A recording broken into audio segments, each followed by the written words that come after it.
మన ఆశ్రమ ప్రాంగణంలో లెండి వనంలో ఉన్నటువంటి కూరగాయలు ఇవన్నీ కనిపిస్తున్నాయి కదా. బెండకాయలు,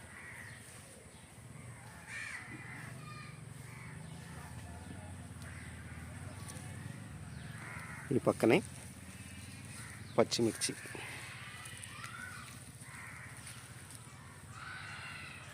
ఈ సంవత్సరం అంతా శ్రీ గురు చరిత్ర పారాయణ మహాయజ్ఞం చేస్తున్నాం కనుక ఒక సప్తాహం పాటు ఆశ్రమంలో ఉంటే సహజ సిద్ధంగా పండిన ఈ కూరలనే ప్రసాదంగా స్వీకరించవచ్చు.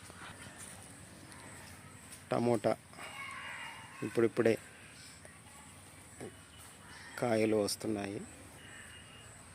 ఈ పక్కంతా టమోటా వేశారు.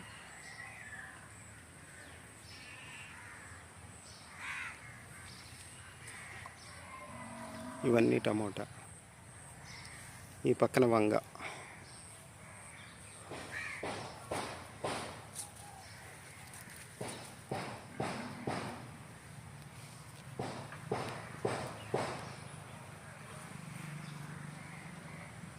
ఈ కూరగాయలు విభాగం అంతా గోశాల పక్కనే ఉంటుందన్నమాట.